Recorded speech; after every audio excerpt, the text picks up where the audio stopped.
All right, for this first story, comes to us from MichiganPublic.org. Nearly 2,000 Arctic Grayling released in 3 Michigan lakes as part of reintroduction effort. So this story in particular came out in February, but it looks like the reintroduction process actually took place back in November.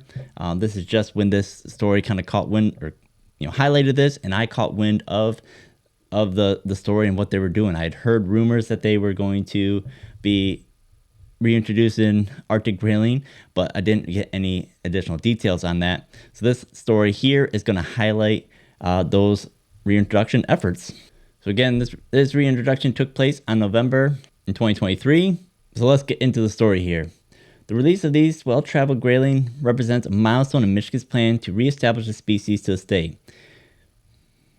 They are the first free-swimming grayling in Michigan in nearly a century. Their generation was so successful at surviving hatchery life, where illness and mechanical problems pose a threat, that there were enough extra fish to stock a few lakes, giving anglers a chance to hook a Michigan icon. So in the fisheries production manager for the DNR went on to say, at any time of developing a brood stock, you always start with more eggs than you think are going to be needed. As it turns out, these 2-year classes of broodstock have done exceptionally well in the hatchery system, so it allows us to give a surplus of fish available to stock out and provide angling opportunities really early on this program. And that's from Ed Each. So in October, Michigan Department of Natural Resources Commission amended regulations to allow anglers to catch and release Arctic grayling, which is still illegal to harvest the species. Grayling were once abundant in northern Michigan streams, and they became an important commercial and sport species in the state. By 1936, overfishing, habitat degradation from logging, and the introduction of predatory species like brown trout had extirpated grayling from Michigan.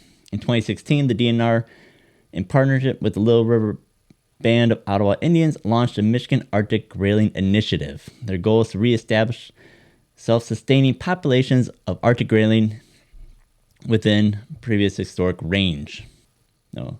The adult grayling release into Angler County's West Johns Lake, Holton County's Pengar Lake, and Manistee County's Pine Lake will likely not reproduce.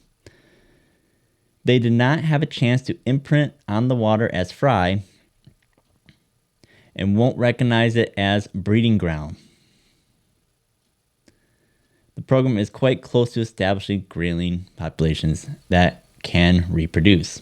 Ed goes on to say, we're hopeful that we may see first eggs going into remote site incubators in Michigan streams as soon as spring of 2025. We're getting really close to being able to full production with this operation. We'd be at the point of actively stocking streams fertilized eggs. The broodstock left behind in the Marquette hatchery will produce eggs that will be placed in remote incubators in Michigan streams. Ideally, the eggs will hatch in those streams, allowing the fry to imprint them and use them as when it's time to reproduce. Ed goes on to say it hopes that the reproduction could happen within 4 to 7 years. He goes on to say it isn't a sprint. We're going to probably take a decade at least before we can say with confidence we've been successful or we haven't. Yeah, the Arctic grayling are worth the effort. Grayling are the kings of northern lower peninsula prior to extirpation. They're kind of an iconic species, which, again, growing up in Michigan, especially, the idea of Arctic grayling being on the landscape or knowing that they once were and just never having them, available. This is a pretty cool introduction. Again, we'll see how they do in the years to come.